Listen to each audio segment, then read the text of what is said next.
Présenté par La Roche-Posay, La Voix du cancer est un balado de l'Institut du cancer de Montréal, une fondation dédiée à soutenir financièrement les recherches des scientifiques de l'Axe cancer du Centre de recherche du CHUM. Il y a 13 ans, l'espérance de vie était 1 an et demi. Wow. Hein? Et là, ça fait 13 ans et il n'y a aucune trace de cancer. Là, c'est entre moi et le cardiologue. Passez le relais à votre collègue. C'est ça. Bonne. Je m'appelle Jean-Daniel Doucet, mais on m'appelle souvent JD. Il y a près de 15 ans, j'ai quitté la recherche contre le cancer pour devenir vulgarisateur scientifique. Dans le balado La Voix du cancer, je vais revoir mes anciens collègues accompagnés de personnalités touchées de près par la maladie. Ensemble, on partage nos histoires tout en explorant les dernières avancées de la recherche, les pistes de traitement les plus prometteuses. Dans cet épisode, on rencontre l'animateur Pierre Pagé, qui a l'habitude des micros, mais rarement pour parler de lui. On jase avec son médecin, le Dr Fred Saad, une sommité mondiale d'uro-oncologie qui a diagnostiqué le cancer de la prostate de Pierre en 2023. Pierre Pagé, tu nous accompagnes depuis des années, en voiture, à la maison, en jogging, pour ceux qui en font. C'est un grand privilège aujourd'hui de compter sur ta voix pour entendre ton histoire. Grand merci d'être là, Pierre. Ça fait plaisir. Merci de l'invitation. Dr Saad, c'est également un plaisir de vous avoir avec nous. Vous êtes le médecin oncologue de Pierre, mais vous avez aussi un parcours exceptionnel, faut le dire, médecin spécialisé en urologie avec un intérêt particulier pour le cancer de la prostate. Là, je préfère la liste des prix que vous avez gagnés, Dr Saad, mais on va juste en nommer un qui me semblait le plus parlant. Chevalier de l'Ordre national du Québec, la plus haute distinction du gouvernement provincial. Je pense que ça en dit long sur votre dévouement à la lutte contre le cancer. Pierre, je pense que tu peux toi-même témoigner de la passion du docteur Saad. Comment il est de comme son médecin? Professionnalisme, regarde, oui, de sa gentillesse. Quelqu'un qui n'a pas de zone grise, il dit ce qu'il a à dire. Et peut-être parce que je viens du milieu de la communication, j'aime bien que toutes les choses soient claires. Donc, moi, j'ai beaucoup apprécié ça avec le docteur Saad. Et je me sens en très bonne main avec le personnel qui l'entoure également. Le docteur Saad, c'est un peu comme... J'ai envie de dire le médecin ou le général qui donne des ordres très précis. Et toi, tu es un bon soldat, Pierre, qui va l'écouter dans l'entraînement. Je suis un gars qui est très discipliné. Si on me dit on fait ça, je vais le faire. Je vais le faire même un petit peu plus. Exemple, j'ai eu le cancer de la prostate, tout ça, après ça, des différents traitements. Et on disait, bon, on aimerait que ta consommation d'alcool soit diminuée. Mais moi, j'ai pas diminué, moi, j'ai arrêté. Okay. J'en ai pas pris du tout. On dit, il faut quand même poursuivre l'entraînement. Ben moi, je poursuis l'entraînement. Je suis 6 jours par semaine à l'entraînement. J'arrête pas. Mais si j'avais tous des patients comme Pierre, ça serait facile, ma vie, là. Ils sont pas aussi disciplinés. Mais j'aime pas ça me voir comme général avec un soldat. J'aime ça me voir comme quelqu'un qui est un coach avec une équipe, qu'on travaille ensemble avec un but commun. Parce que pour moi, les patients sont vraiment des partenaires dans la lutte. Ils doivent prendre partie des décisions. Je donne des recommandations. J'essaie d'expliquer le plus clairement possible pourquoi je suggère ça. Et des fois, il y a plus qu'un choix. Et on va discuter, on va prendre la décision ensemble avec le plus d'informations.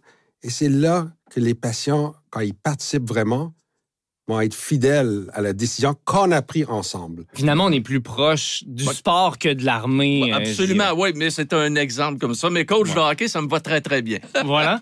Je suis curieux, Pierre, qu'est-ce qui t'a amené à consulter avec le docteur Saad? Est-ce que tu as eu des symptômes, des douleurs ou des faiblesses qui t'ont amené à consulter? Pas vraiment.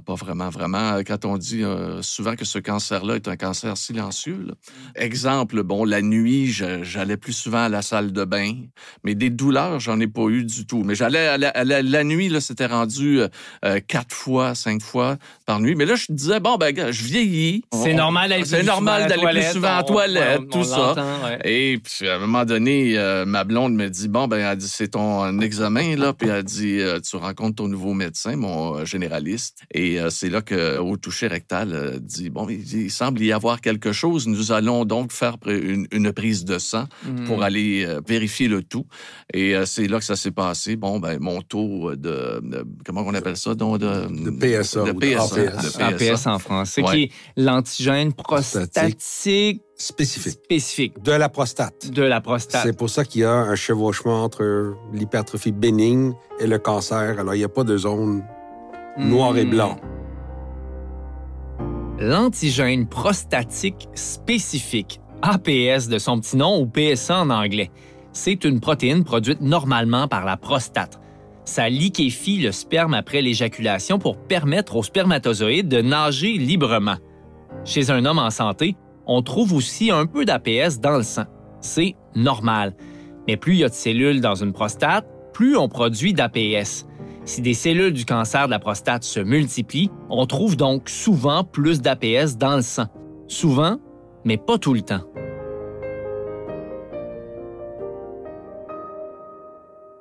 L'APS, que j'ai compris, c'est que les gars, nous, on en produit normalement. Notre prostate en produit, mais plus la prostate est grosse, mettons que plus j'ai de cellules cancéreuses, bien plus on va produire d'APS. Et c'est ça qu'on peut détecter. Donc, quand le taux d'APS augmente, c'est là que ça devient un risque, c'est ça? Un risque, justement. C'est ça. Parce que plus qu'elle est élevée, plus qu'il y a de chances de cancer. Mais il y en a des gens qui se promènent avec des APS pas mal élevés, mais c'est juste parce qu'il y a une prostate grosse sans cancer. Parce que chaque cellule produit un peu. Mais une cellule cancéreuse va en produire plus. Alors, on devrait faire d'autres tests parce que, ultimement, le diagnostic se fait sur une biopsie. On a mis une aiguille dans la prostate et au microscope, on voit des cellules cancéreuses. C'est là qu'on peut le confirmer. Toucher rectal fait partie encore de l'évaluation, au moins pour la première fois, parce que des fois, il y a des cancers qu'on peut palper et que le PSA, L'APS en français peut être normal.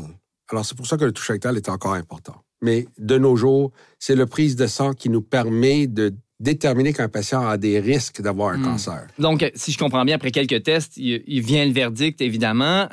C'est presque un cliché de le dire, Pierre, mais je vais quand même le nommer. À quel point c'est un choc de recevoir un diagnostic de cancer? Je me souviens très, très bien que quand le docteur Saad me l'a annoncé, j'avais mon veston sur le dos et j'ai eu une chaleur immédiate d'enlever ça. C'est sûr que je m'en doutais, rendu où j'étais, je m'en doutais, mais de le savoir, ça reste quand même que c'est quelque chose. Et la même chose pour ma compagne qui était avec moi, là. Tout de suite après, il faut mettre les choses en contexte. C'est pas la mort. Il y a de quoi faire. Alors, c'est pour ça que le choc, on doit tout de suite essayer d'amener ça en perspective de qu'est-ce que ça veut dire, ce diagnostic-là. Donc, il faut proposer à ce moment-là des traitements. Quels sont les traitements qu'on t'offre, Pierre? C'est là que le docteur Saad m'a parlé de 3 choses, si je ne m'abuse. Bon, l'ablation totale, qui est une opération que vous faites vous-même. Donc, on enlève la prostate. On enlève la prostate. On avait aussi par le robot. Il y avait un petit robot là, qui peut faire une opération. Et il y en avait une 3e, je pense. C'est la radiothérapie. C'est la radiothérapie. À la place de la chirurgie. C'est ça. Puis on a opté pour l'ablation. Il y a des pour et le contre pour chaque traitement et on a discuté pour son cas à lui. C'est difficile de généraliser pour tout le monde qu'est-ce qui est le meilleur traitement. Il y a les choix de traitement, mais aussi le patient. Qu'est-ce qui sont ses priorités face à ce qu'il doit vivre? Premièrement, il faut établir le stade. Alors, si le cancer est localisé à la prostate, quand on pense pouvoir guérir, mais là, il y a 2 grandes catégories. Soit la chirurgie ou l'ablation. Et la chirurgie peut se faire par une coupure conventionnelle ou par robot, mais c'est la même opération avec les mêmes conséquences. Ou la radiothérapie, qu'au lieu de l'enlever, on va essayer de la brûler avec de la radiothérapie externe où ce que le cancer va être tué par machine et ordinateur. Parfait. Après ça, s'il y a des cancers à l'extérieur de la prostate, alors métastatique, mais là, on cherche plutôt à mettre le cancer en rémission sans espérer nécessairement de le guérir. Parce qu'on ne pourra pas aller opérer partout dans le corps, zapper partout dans le corps, ça se peut pas. Ça se peut pas. Alors, c'est là où on va donner un traitement plus, on appelle systémique, qui agit partout. L'hormonothérapie demeure la base, mais on a de plus en plus de traitements qu'on peut ajouter à l'hormonothérapie pour augmenter les chances de guérir quelqu'un ou de la garder en rémission le plus longtemps possible sans nécessairement le guérir. Est-ce qu'il y a de la chimiothérapie aussi? La chimiothérapie fait partie, mais on réserve ça de plus en plus après les formes d'hormonothérapie qu'on donne en premier lieu. Mais maintenant, il y a même des combinaisons où, des fois, pour certains patients, on va donner l'hormonothérapie, une hormonothérapie de nouvelle génération et de la chimiothérapie tout ensemble. Alors, restez pas surpris si votre médecin vous parle de plusieurs combinaisons, ça s'en vient. Pierre, après l'opération, tout se passe bien jusqu'à ce qu'on constate que le cancer gagne du terrain au printemps 2024. Oui. Comment se sont passés les derniers mois pour toi? Ah non, moi, je m'attendais vraiment pas à ça, là. C'était 33 traitements de radiothérapie. Je trouvais que c'était beaucoup. Mais quand on fait l'ablation totale, comme Pierre a eu, et que le cancer revient, il nous reste de la radiothérapie pour rattraper et espérer de guérir. Et à date, il est en rémission complète. C'est ça qu'on veut. Quand on fait de la radiothérapie et que ça revient, là, on ne peut plus vraiment parler de guérison. C'est pour ça que pour un jeune en santé comme Pierre, on a pris la décision ensemble d'aller avec une chirurgie parce que ça nous donne une deuxième ligne d'attaque avec le mot guérison. Mais là, finalement, j'ai passé au travers. Tu sais, ça fait pas mal, hein? Okay. Aucune douleur là. Mais c'est le fait bon, tu te rends à l'hôpital à tous les jours. Bon, moi, je continue à travailler, faire toutes mes activités. Et puis, l'hormonothérapie rajoutée à ça, que je n'ai pas encore terminé au moment où on se parle. Là. Je termine sous peu. Fait que c'était tout un choc. Je m'attendais vraiment pas à ça, mais là, on se croise les doigts pour la suite. C'est un des cancers où il y a encore un gros tabou. On dirait que les gars, on n'ose pas trop en parler. Puis même moi, depuis le début, je suis un peu sur le bout de mes pieds pour poser mes questions. Ben, je me suis déjà fait demander, t'es fait enlever les testicules? Non. Ben, on dirait que ça vient toucher à notre masculinité, notre virilité, puis on dirait que ça vient frapper une corde sensible. Ben, je pense que c'est un peu normal aussi. Moi, les premières semaines après l'opération, ta masculinité est touchée, là. Pas à peu près. Puis, tu sais, l'ablation totale, t'oublies ça. Après ça, là, les relations sexuelles, bon, il y a d'autres choses, là, mais quand même, moi, ça a duré couple de mois, mais après ça, bon, ben la vie prend un autre tournant, puis j'ai une compagne qui est exceptionnelle, et ça, c'est important, je pense, d'être bien entouré. L'ablation de la prostate, la radiothérapie, les conséquences, c'est qu'on peut se retrouver avec des dysfonctions érectiles, des problèmes érectiles, parce que les nerfs passent collés à la prostate. Et avec l'opération, quand on enlève la prostate, si les muscles ne sont pas assez solides, les gens peuvent avoir de l'incontinence urinaire. Pour dysfonction érectile et problèmes urinaires, est-ce qu'il y a des choses qu'on peut faire? Absolument. Il y a beaucoup de traitements qui existent pour la dysfonction. On connaît bien Viagra, Cialis, tout ça. Okay. Et quand ça ne fonctionne pas, mais on a d'autres traitements avec des injections qu'on peut donner pour rétablir les érections. Et l'incontinence, oui, ça s'est beaucoup développé. Alors, ces craintes-là, c'est pas justifié pour éviter un traitement quand c'est nécessaire, pour éviter les conséquences de se retrouver avec un cancer avec des métastases. On parle beaucoup d'hormonothérapie pour le cancer du sein, mais ça existe aussi pour le cancer de la prostate. Les hormones masculines, elles peuvent doper le cancer de la prostate, le rendre encore plus fort. C'est pour ça qu'on va parfois bloquer les hormones masculines, dont la testostérone. C'est quoi le rôle des hormones masculines dans le développement du cancer de la prostate? C'est-tu genre, mettons, la testostérone, c'est un peu comme un dopage pour le cancer de la prostate, pour le stimuler? On a besoin de testostérone pour beaucoup de raisons, entre autres le libido, la croissance de la prostate, les cheveux, tout le reste. Mais la découverte que si on enlève le testostérone, on peut amener un cancer en rémission, était le prix Nobel. C'est une des seuls prix Nobel en urologie dans les années 40, des découvertes que les cancers étaient hormonodépendants. Ils dépendent de l'hormone mâle, le testostérone, pour sa croissance. C'est comme s'ils se nourrissaient des hormones pour croître. C'est pas la cause, mais il y a besoin de ça pour survivre. Alors, si on enlève le testostérone par l'hormonothérapie, anciennement, on a enlevé les 2 testicules, alors des gens qui vous posent la question. Ça, c'est une ancienne technique. Maintenant, on a des hormonothérapies temporaires. On n'a pas besoin de faire de quoi drastique. Et ça permet de baisser le testostérone et le cancer tombe en rémission. Et quand on le combine avec la radiothérapie, on augmente les chances de guérison. Et là, les effets secondaires de l'hormonothérapie, ça semble pas particulièrement agréable. Hein? Fait chaud avec ça. Oui. Moi, j'ai ça. J'ai des chaleurs Je te dirais à peu près 12 à 14 fois par jour, là, encore aujourd'hui. Là. Ça ne dure pas longtemps. C'est comme je vous parle, mais d'un coup, pouf, là, j'ai chaud, puis j'enlève ma casquette, puis là, je viens... je suis mouillé partout. Je suis mouillé partout. Ah oui, absolument. Fait que les femmes qui se plaignent des chaleurs, quand elles sont ménopausées, moi, je les comprends à 110 %. Est-ce que c'est une forme d'andropause qu'on crée, Dr. Saad? Une andropause sévère. C'est drastique.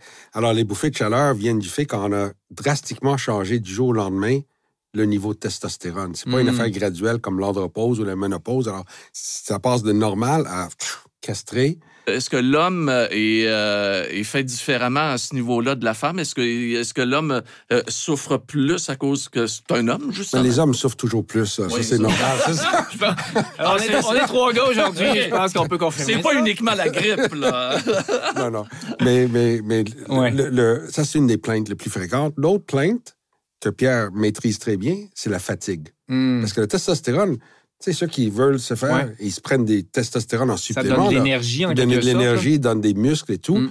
Alors, la perte musculaire, la perte d'énergie, il faut l'éviter. On a de plus en plus de preuves que l'exercice ne fait pas juste améliorer la qualité de vie, mais peut réellement avoir des effets anticancéreux. On travaille avec l'Australie sur des gros projets et on a démontré que quelqu'un qui fait de l'exercice, qui a un cancer de la prostate avancé, si on prend son sang, et on le met avec des cellules cancéreuses, les cellules poussent carrément moins vite. Et là, à l'Institut de cancer, on fait des travaux à combiner l'exercice avec des traitements qu'on donne et on voit vraiment chez l'animal que le cancer pousse moins vite comparé à celui qui prend juste le médicament. Quand on fait de l'exercice, on est comme en train d'essouffler le cancer, finalement. Oui, on produit vraiment des genres de cytokines, des produits anticancéreux qui augmentent dans le sang. Et c'est ça qu'on a découvert chez les humains. Et là, on est en train de vraiment faire des expériences pour prouver et d'essayer de comprendre pourquoi l'exercice semble vraiment prolonger la vie des gens. Là, on ne l'a pas trouvé encore. Là, on ne l'a pas trouvé, mais dans le doute, c'est mieux de faire de l'exercice. Okay, voilà.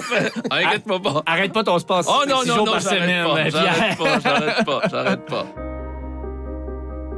Ce que je comprends, c'est que peu importe l'avancement du cancer de la prostate, la médecine de 2024 a presque toujours dans son sac une combinaison de traitements, que ce soit la chimio, l'immuno ou l'hormonothérapie, un cocktail pour donner de meilleures chances de survie, mais surtout une meilleure qualité de vie aux patients.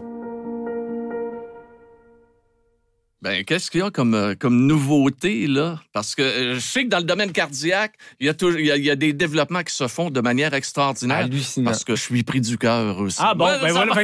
Il y a une autre série de balados à ce sujet-là. Plusieurs séries qui s'en viennent dans les prochaines années, Pierre, grâce à toi. Qu'est-ce qui s'en vient de nouveau? Alors, ce qu'on a découvert dans les dernières années, c'est qu'on peut combiner l'hormonothérapie de base avec une hormonothérapie de nouvelle génération qui viennent attaquer le récepteur d'androgène. En tout cas, c'est vraiment ça qu'on cherche à contrôler. Le bouton sur lequel vont agir les hormones masculines. Exact. Alors, on peut ajouter à l'efficacité, mais on réserve ça surtout pour des gens qui ont des cancers qui sont métastasiés à distance. Okay. On a aussi eu des belles découvertes que si on combine l'hormonothérapie avec la chimiothérapie et une hormonothérapie de nouvelle génération, là, on commence à faire beaucoup de combinaisons. Pour des gens qui ont beaucoup de métastases, ça peut clairement prolonger leur vie. Et on commence à combiner avec d'autres, des radioligands. Alors ça, des radioligands, oui, c'est un je suis vulgarisateur, Pierre, et j'ai aucune idée de ce que c'est. Fait qu'imagine-moi. Alors, des radioligands, c'est une nouvelle génération de thérapie où ce que on visionne le cancer avec des imageries de nouvelle génération qui sont comme des TEP scans. Ah, mais j'ai eu ça, moi. Oui. J'ai eu ça, moi. Vous avez eu le TEP scan pour voir le cancer, où il se trouvait. Okay. Mais là, si on avait besoin, parce que le cancer serait trop répandu, on pourrait lier un produit radioactif à ce même molécule qu'il voit. Okay. Alors, ça vient comme des missiles attaquer les cellules cancéreuses. Okay. Des missiles à tête chercheuse qui ont une espèce de GPS pour dire « Hey, le cancer, il est là », mais en même temps pour venir éclater le cancer. C'est quelque chose quand même. Exact. Alors ça, c'est des choses qui s'en viennent. Là. Ils sont en recherche, mais ils ont fait leur preuve pour les cancers avancés et on commence à avoir de plus en plus de patients qu'on peut traiter comme ça. Il y a toujours de l'espoir qui est possible, finalement, Dr. Saad. Non, absolument. Et c'est là où la plupart de la recherche se passe. Hein? Parce que ces patients-là qui vont mourir de cancer de la prostate, on veut être capable de leur donner plusieurs lignes de traitement. Mais certains patients répondent tellement bien. J'en ai vu la semaine passée à ma clinique, un patient qui a fait partie d'un protocole qui a commencé il y a 13 ans, avec des métastases et qui résistait aux hormones. Il y a 13 ans, l'espérance de vie était 1 an et demi. Wow. Hein? Et là, ça fait 13 ans et il n'y a aucune trace de cancer. Là, c'est entre moi et le cardiologue. Passez le relais à votre collègue. C'est ça. Bonne. On développe beaucoup de traitements pour essayer de prolonger la vie en maintenant la qualité de vie. Depuis quelques années, on a en partie changé notre façon de voir le traitement du cancer. On parle de plus en plus de traitements pour vivre avec la maladie, mais en forme et longtemps, comme on le fait pour le VIH ou HIV en anglais, le virus qui cause le sida.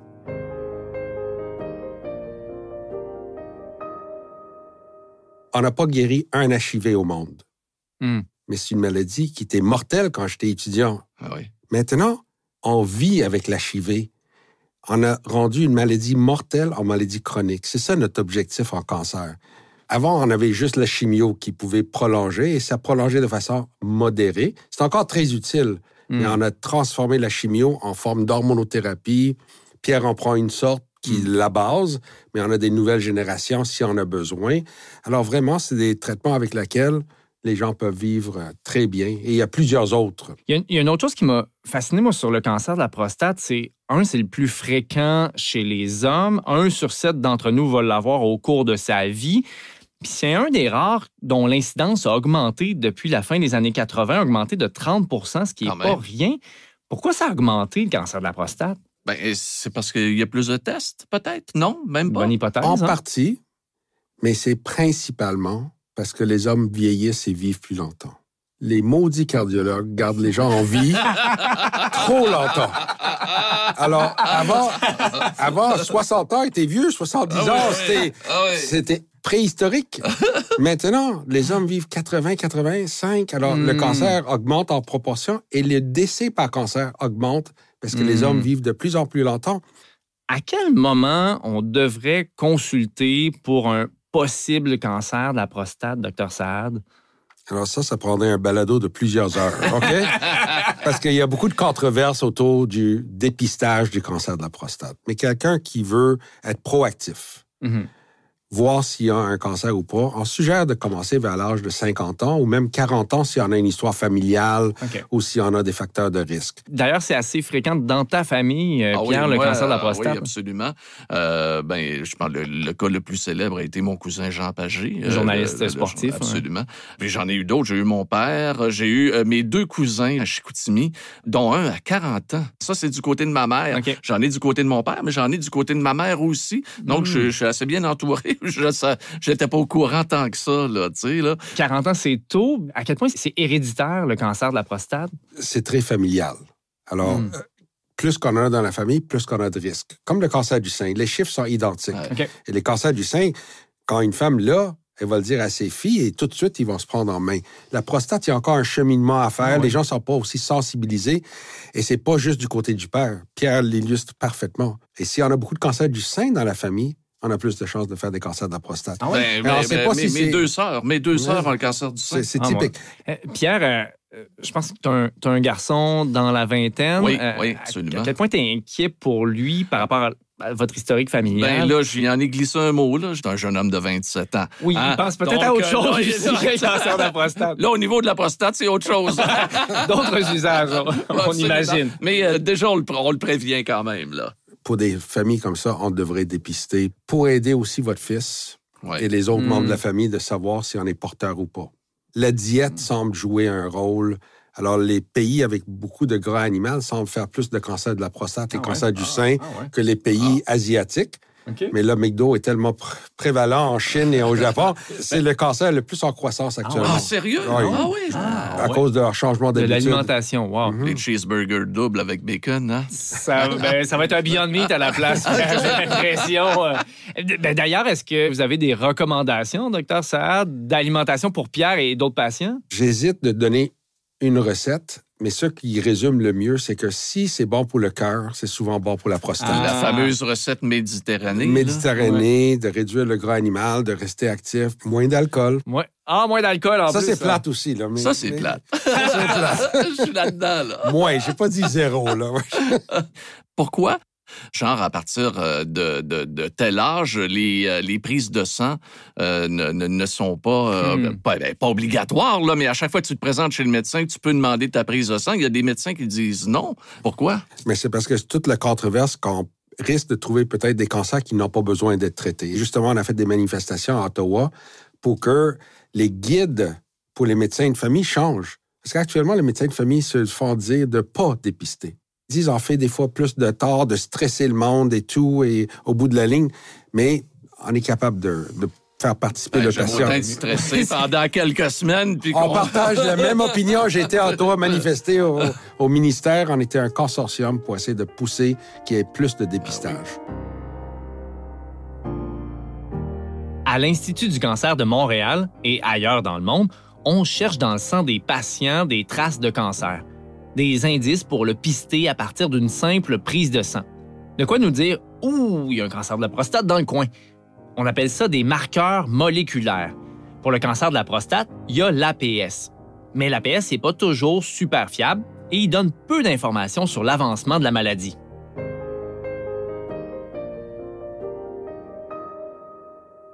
Est-ce qu'il y a des nouveaux tests, des nouveaux marqueurs plus fiables qui s'en viennent, Dr. Saad?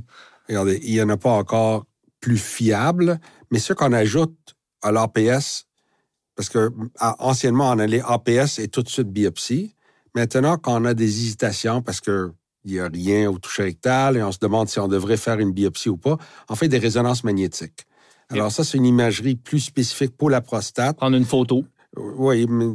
Photo très détaillée, beaucoup de détails. Avec des machines de quelques millions de dollars. Alors, ça coûte cher comme selfie. Hein. Mais ça permet de quantifier un peu le risque d'avoir un cancer ou pas. Et des fois, on va se retenir de faire une biopsie. Et ça vient aider un peu dans cette controverse de dépister, de causer plus de tort que de bien. En terminant, Pierre, le cancer de la prostate, on dirait que c'est un peu moins tabou après 30 minutes de discussion. Est-ce que tu aurais un conseil pour des patients qui sont atteints de cancer de la prostate ou leur entourage qui nous écoute? Regarde, aujourd'hui, c'est la première fois que j'en parle vraiment ouvertement, là, puis ça va se ramasser sur balado, tout ça. Moi, j'en ai pas parlé du tout depuis presque 2 ans maintenant. Et je pense que ça a été une erreur. Je veux tout le temps avoir l'air du gars qui tout va bien, let's go, on fonce, puis tout le temps. Puis, j'ai privé mes équipiers, parce que je travaille en équipe, j'ai privé mes équipiers, j'ai privé ma famille aussi, de savoir ça, parce que même mon père ne le sait pas aujourd'hui. Ouais. Et moi, je pense que c'est une erreur. Il faut en parler. Là, dans les derniers mois, j'en parle beaucoup plus, et ça va beaucoup mieux, je trouve. Ça me fait du bien d'en parler. Dr. Saad. Mais moi, je trouve ça extraordinaire, parce que c'est ça qu'on cherche, des exemples vivants. Ça rassure le monde. Ils vont dire « Wow, t'as eu ça? Ça n'a jamais paru. » Ça vient inspirer le monde qu'on peut vivre à travers cette épreuve-là. Là. Un patient partenaire, ça sert d'exemple pour les autres qui veulent être rassurés. Je pense que vous allez J'avais peur, probablement, aussi. J'avais peur de la suite. Puis là, je suis plus rassuré. Je vis avec ce que j'ai eu. Puis, regarde, il faut en parler. On touche du bois. On touche du bois. C'est l'inconnu aussi qui nous fait peur de savoir un peu c'est quoi l'ennemi, comment on s'y attaque, comment on l'identifie aussi, ça peut aider. Je pense en tout cas que ça va faire du bien à beaucoup de messieurs. Moi, en tout cas, ça m'a fait du bien de jaser avec vous, les gars. Un grand merci de votre participation. Merci beaucoup. Ça a été vraiment un plaisir. Merci, les gars. Merci beaucoup. Merci d'avoir écouté La Voix du cancer. Si, comme moi, vous voudriez soutenir les recherches de l'Institut du cancer de Montréal, rendez-vous au icm.qc.ca pour faire un don. Parce que les traitements de demain, ils passent par la recherche d'aujourd'hui. La Voix du cancer est un balado de l'Institut du cancer de Montréal, présenté par La Roche-Posay. À l'animation et à la co-scénarisation, Jean-Daniel Doucet. À la recherche et à la co-scénarisation, Stéphanie Dubo. À la réalisation, Nathalie Pelletier et Miguel Legault. La prise de son, le mixage sonore, la musique originale et la production sont signés Underground.